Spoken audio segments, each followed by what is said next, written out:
Want to see a cat? Look at this cat. I have the coolest cat of any human being. Meh. His eyes always look gigantic at nighttime. Look at this cat. He's so sweet. He's so sweet. Meow. Meow. Meow. He's a nice cat.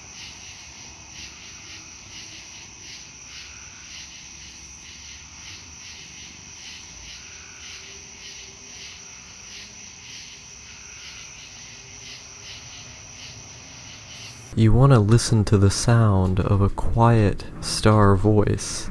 I don't know if this counts as ASMR.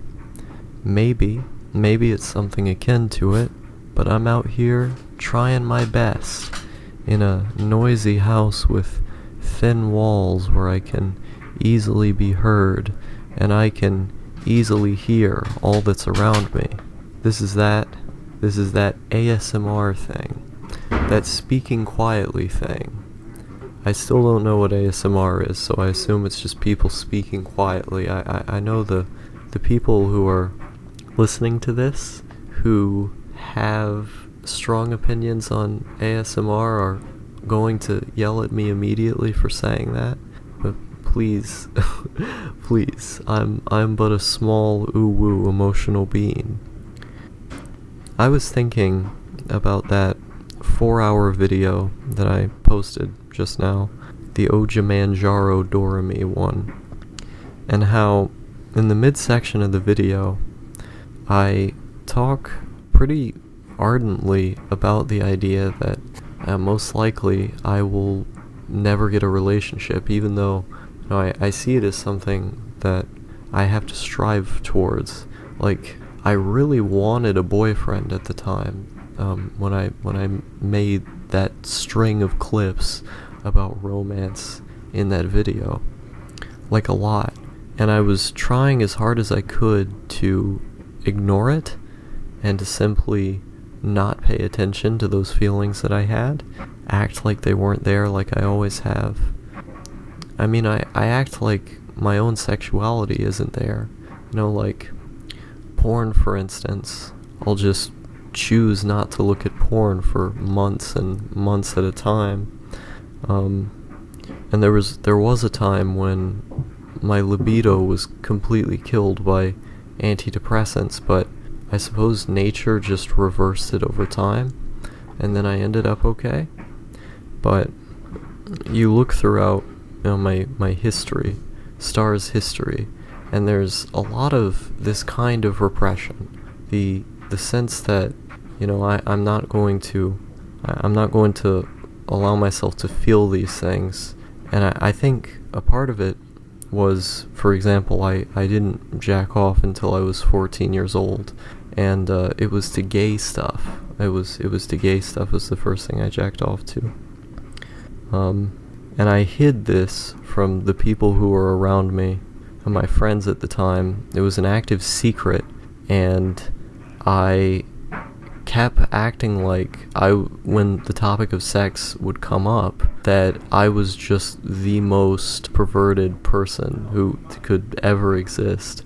And I would speak about women in ways that just didn't make sense, like that were so socially inept and stereotypical of like a hentai or something. It just didn't make any sense. Like, this is not how people think about sex. Even at that age, that's not how people think about sex. And it would seem kind of comical and overly extreme. And meanwhile, the whole time I was just attracted to men, and it wasn't until I found myself admitting to a friend of mine that I was attracted to men, and that I was looking at a whole bunch of yaoi at the time, and I was like 15, that all of a sudden the course was reversed, and the repression, at least on that end, wasn't there anymore.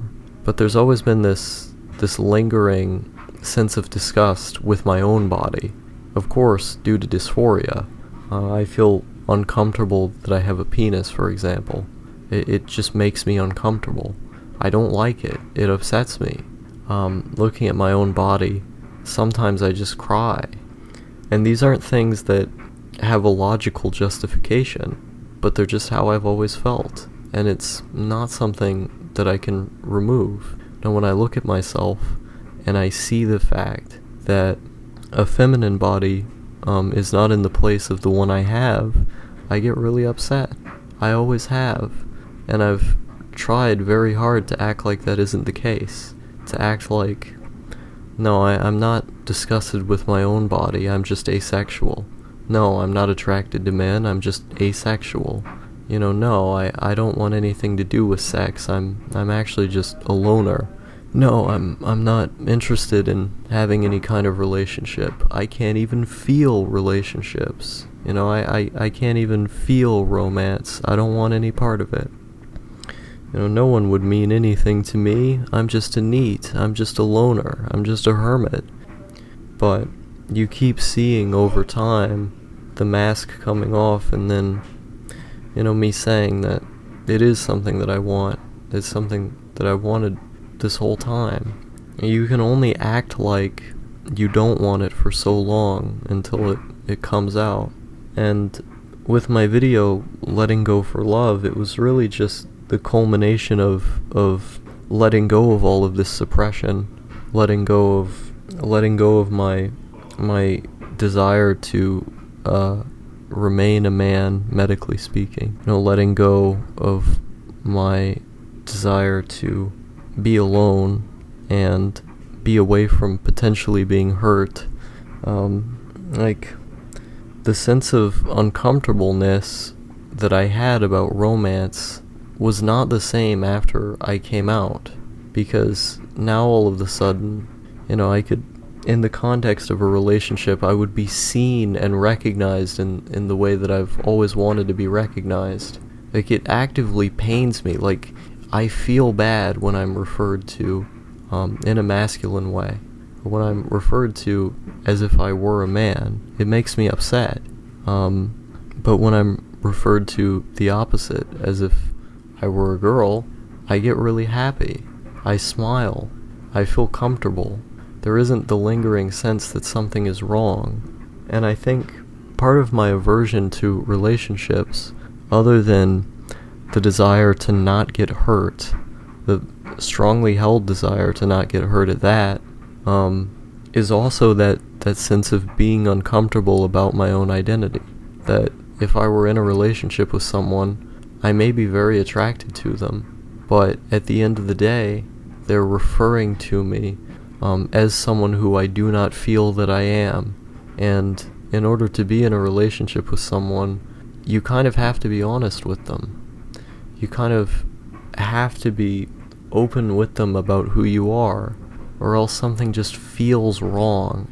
Something just doesn't feel right. You can't properly connect at that point.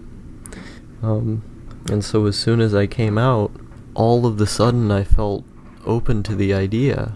And of course it was a gradual thing, because there was a degree to which my identity rested upon being a loner.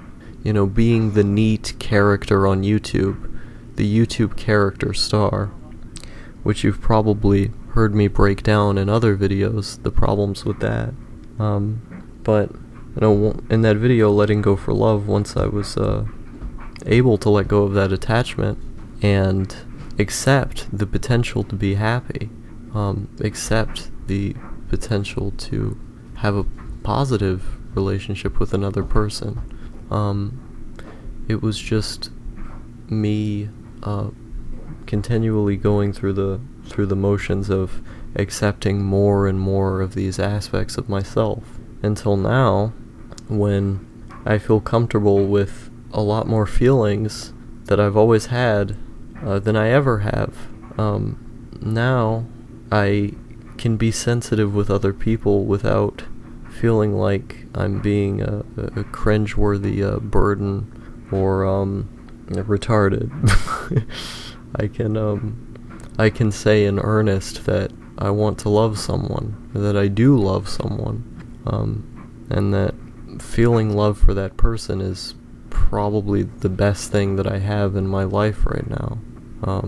At the end of the day, that video, or at least a lot of the clips in that video, the kind of repression that I present in those clips comes out of a desire to avoid any conflict, any potential harm, but in doing so, damages you continually, makes you feel upset, depressed, and just bad. Like, I seem very, very sad in a lot of those clips because you can tell something is off, that I'm not being entirely honest with myself, and that, like every other human being, there's something that I want, connection, but I seemed unable to admit to myself that that's